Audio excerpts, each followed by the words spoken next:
What's up, hikers? Bigfoot here. Today I'm going to talk to you about the process for applying for a permit to thru-hike the John Muir Trail out of Yosemite, which includes the different trailhead options, how to actually fill out the application itself, and everything else that you need to know.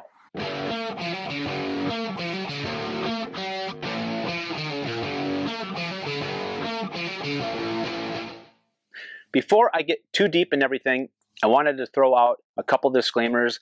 The first, this is the current 2017 permit process that I'm going to be referring to today. So if you are applying for a permit in 2018 or beyond, make sure that you do your research and homework to make sure that there hasn't been any changes that deviate from the process I talk about today.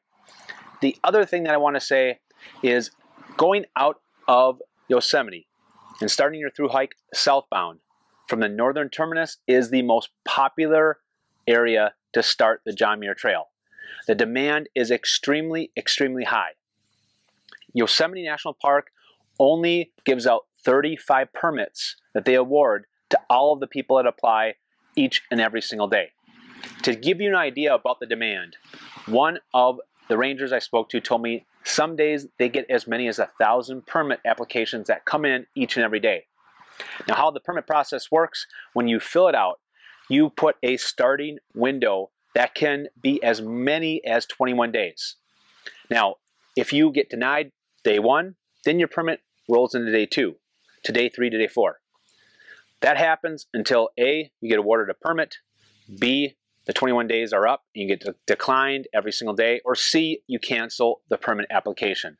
So as you can see here, the demand is extremely high. You can have as many as somewhere in the 20,000 range of people vying each and every single day for only 35 permits. Now, these 35 permits come out of 4 different trailheads. Now, one of the trailheads also allows 10 walk-up permits each and every day. The walk-up permits are for the day before departure. So there is a chance that you can get a walk-up permit if you get denied on the actual application process. Now, why am I telling you this? Well, the chances are very likely that most of you watching this video are not going to get awarded a permit to thru-hike the John Muir Trail out of Yosemite. So you are going to want to do some research and figure out different options if you're dead set on thru-hiking the John Muir Trail and want to hike the entire John Muir Trail, so that you're not just relying on this only option, which again is the most popular option that we have out there. Now, this video is specific for the permit process out of Yosemite. Everywhere else, all of the other options, I'll cover in a different video another time. So to get started, let's talk more about each of the trailheads and educate you on everything that you need to know about them before you actually fill out your application and put it down on paper so you know what you're committing to. Welcome to Yosemite, everyone. Kind of. So this is a map that I wanted to show you, give you a visual of the different entry points, the different options that you have with your permit, so you kind of have an idea of what you're getting into. To orientate yourself, right here is Yosemite Valley. This is the most popular area of Yosemite, kind of the heart of Yosemite. There's a lot of things going on here. You have El Capitan, you have Yosemite Falls, which is a really popular hike. Of course, you got Half Dome, but it is just beautiful, and this just attracts a lot of tourists. Now, the area that you're going to pick up your permit, if you are going on this side of Yosemite, is going to be at the ranger station, which is in Yosemite Valley. There is a backpackers campsite right around this area that you can stay at the day before the start of your permit, and it costs $6, but nice little option. That's what I'm going to be doing. And then you got the different trailheads. So the first 3 options that you have that you'll see on your application, the first 2 are for the same trailhead, which is Happy Isles. This is the most difficult because it's the most popular trailhead, because it's the actual start of the John Muir Trail when you're heading southbound. Of course, it's the northern terminus, so people that are heading northbound, this is where they're going to end. Now, the first one you see here is Happy Isles to Sunrise, Merced Lake Pass-Through.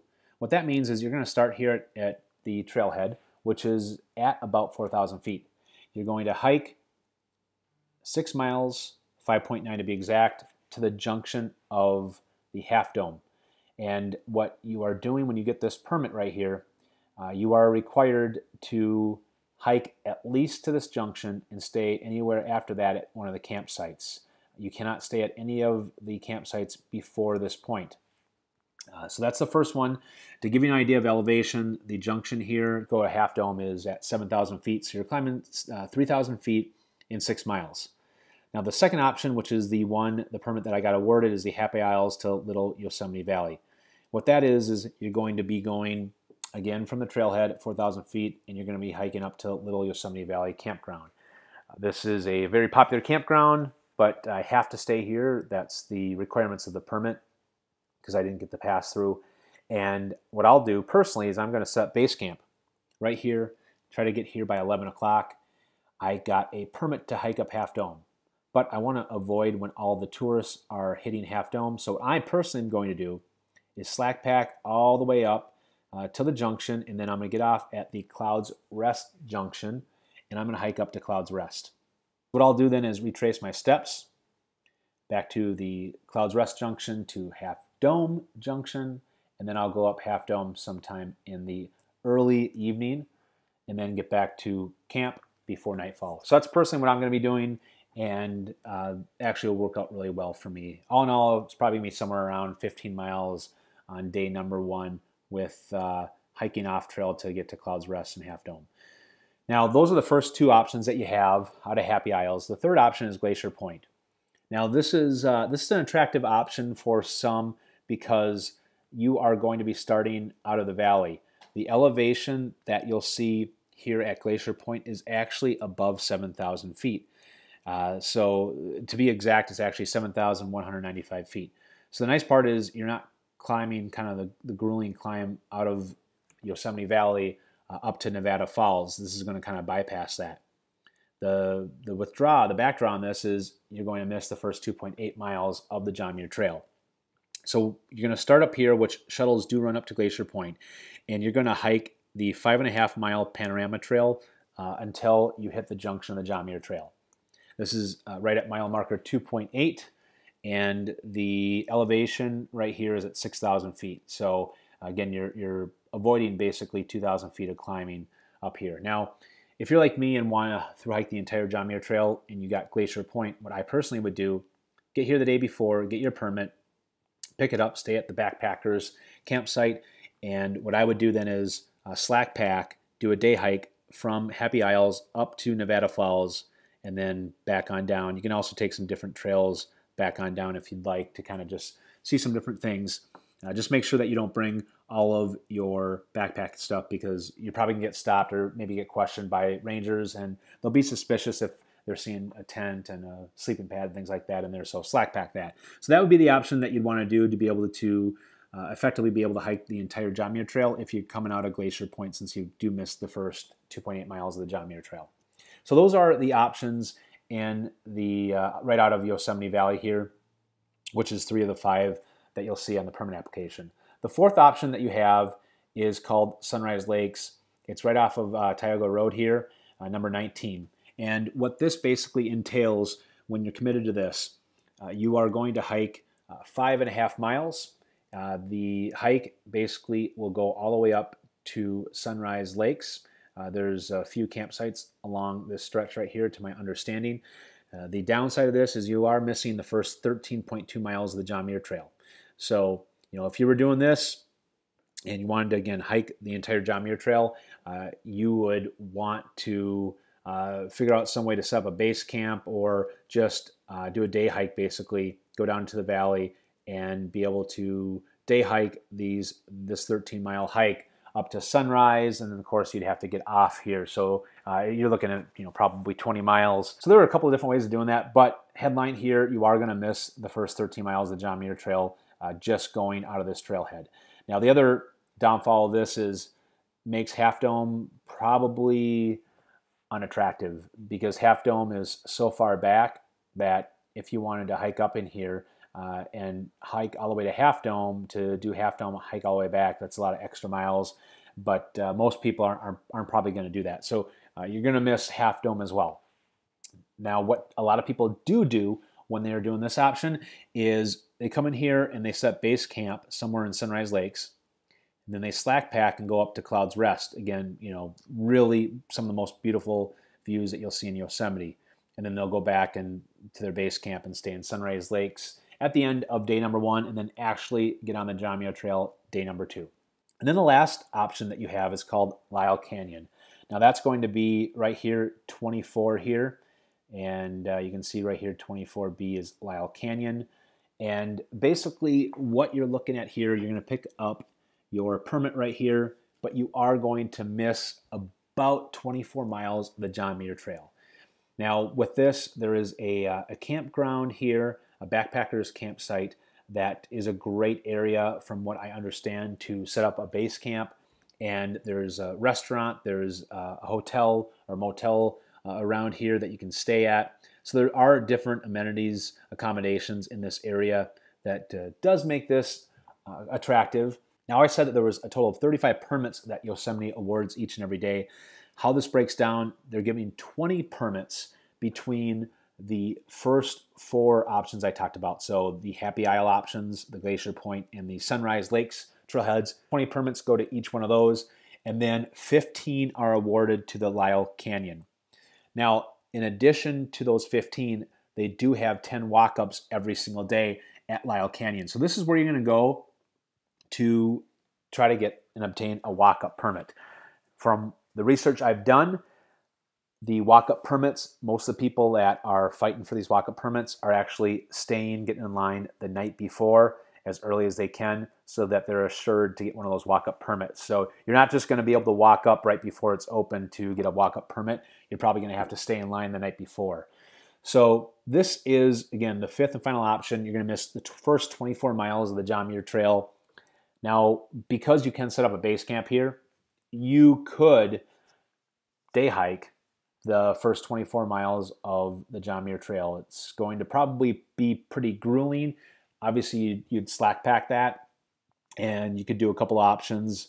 You could just hike it southbound and then take a shuttle back up to base camp, or you could take a shuttle down to Yosemite Valley and get there early enough, maybe even stay there the night before. You have a couple different options. You can stay in Yosemite and then get up nice and early and then day hike all the way to Lyell Canyon. So those are the 5 different options that you have when you're filling out your permit and basically kind of what this looks like. One of the attractive things about Lyell Canyon is the first 10 miles are, from my understanding, very flat, almost pancake flat. So it's a good way to kind of just immerse yourself on the John Muir Trail with a nice, easy first day with all of it being flat. Those are the entry points. Let's talk about how to actually fill out the permit application. Welcome to the permit application process. So this is a link, I'm going to put it in the description box below, that takes you to the permit lottery. Now the paragraph up here talks about a couple things. First thing is, instead of having to fax in your application every single day like you used to have to do, big pain, now you can put dates up to 3 weeks. So basically it'll stay in the system, in the park system for 3 weeks. And if you get denied, it just rolls into the next day, which makes your life a lot easier. Now, if for some reason you don't, which for a lot of you is not going to happen, you're not going to get a permit, you won't get charged the $5 reservation fee until you actually get a confirmation that your reservation is confirmed, that you received a permit. So hopefully you get that. Now, next thing here, this is a big deal.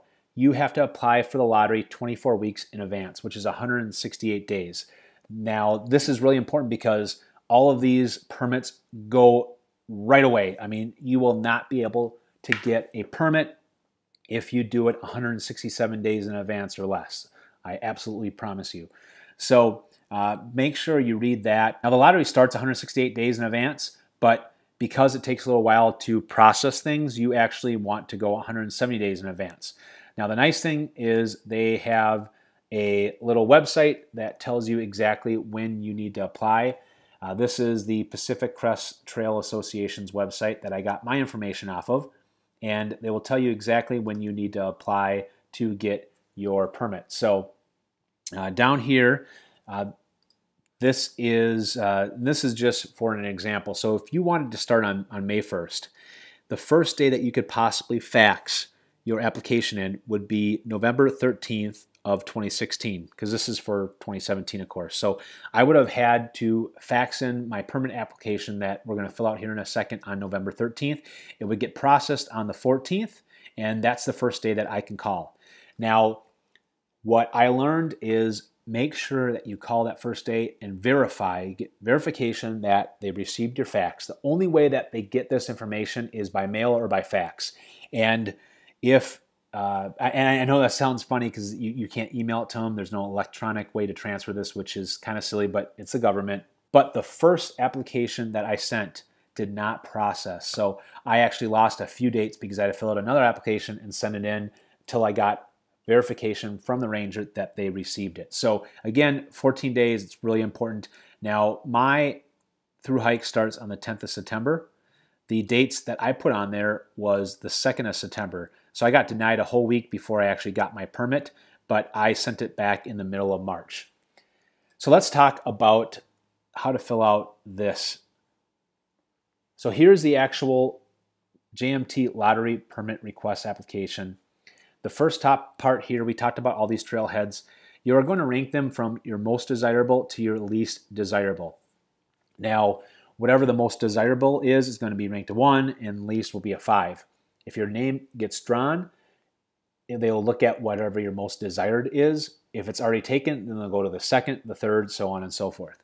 So for me, my most desired was actually going from Happy Isles to Little Yosemite Valley because I wanted to set up base camp and I wanted to be able to do Half Dome, possibly Clouds Rest all in the same day. Third was Happy Isles to the Sunrise Merced pass-through. My third was, again, coming out of the valley. Well, it's not technically out of the valley, but it's at Glacier Point. And again, that's to Little Yosemite Valley. My fourth option that I wanted was going out of Lyell Canyon. And then the fifth I chose was out of Sunrise Lakes. So this is just what I chose. You can do what you want to do. Now, the Happy Isles to Little Yosemite Valley and Glacier Point to Little Yosemite Valley, you have to stay at Little Yosemite Valley. I already talked about that. Again, that's this is the permit that I got awarded, which is why I have to stay at Little Yosemite Valley. Now up here, the other three, you need to put in where your first night, your intended spot that you're going to stay in the backcountry. It has to be a backcountry campsite. So here, going through the pass-through, I'm just going to put Clouds Rest Junction.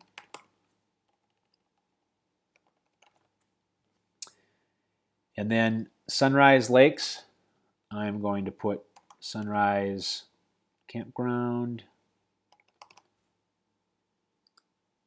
And then lastly, in Lyell Canyon, I am going to put Lyell Fork. So again, you want to put something in here that signifies to the rangers of where you're intending to stay. Next thing, exit trailhead. So this is where you're intending to hike until. If you're going all the way, the entire way, you're going to Whitney Portal, which is where I'm going. Number of nights that you're going to be on the JMT, they just want to know how many days that you're going to be out there so they can expect how many people are going to be on the trail. For me, it was 14. If I don't make that 14, obviously I have to make it because I have a flight out. But if you're a day or two past, it's not going to be the end of the world. But again, that's just for planning purposes for them. Number of people, this is important. So whatever number of people that you put in here, let's just say that I have 2 other buddies that want to hike with me. When they process this application, if I put the minimum number of people to process is 3, my chances of getting a permit is going to be even less likely. Again, there are only 35 permits they give out each day. If all 3 were going all out of the same location, again, it's just less likely. Now, let's just say that you for sure want to do your hike. You're like me, it's your dream hike. The other 2 buddies tell you if they can't get a permit, they're not hiking it, but you want to. So what you can do here is just put the minimum number, which is 1, and they'll process it as 1, just like anybody else that's just going solo. So it's important that you fill this out right. Our desired date range, very important again that you're doing this 24 weeks in advance. I'm just going to put the dates that I put on my application this year. And then Half Dome. So it's going to cost you $8 if you get a Half Dome permit. I want a Half Dome permit. and I'm just doing one. Now, this is important too. If Half Dome permits are not available for my trip, do I want to process the application or do I not want to process this request? The chances of you getting your name drawn out of all of these people is probably not very likely. I would highly recommend that you don't click here and you just click on this one so that you at least get a permit to actually do the John Muir Trail. You'll just have to come back another time and do Half Dome. But again, if you click on this, you are not going to get a permit at all if there's no Half Dome permits left. Number of stock, animal, and type. So I'm not bringing a horse, mule, or anything like that out there. And this is not a guided trip. Leader information, of course, then you just go through here and give all of your information on here. We're not going to put all of that. And then how you're paying. So if you pay by check, you got to mail this in. And of course, you know, however long it takes to mail it out there, which now you're talking about more than 170 days in advance. You know, again, I fax mine in. Number of people for me would be 1. So this would be $5. And actually this part right here, you can't, it doesn't have any drop downs. So you'd have to just write on this once you print it off the application. The information of how submitting it, again, the only 2 options is to mail it right here and then to fax it to this number right here. So that's it. That's how you fill out the application. You know, this is, if you get a permit, it's a golden ticket. So I hope that you guys have the opportunity of being able to do that, but it is very difficult. Make sure that you're planning this far enough in advance, 170 days, if you're mailing it further than that, so that you have a decent shot of being able to get a permit to thru hike the John Muir Trail. All right, hikers, well, that wraps up everything that I know about this process, about Yosemite and the trailheads. If there's anything that I missed, please put them in the comments below so all of us can learn from that. If this was valuable to you in any way, give me a thumbs up. Stay tuned for more sightings, and remember to always follow Bigfoot.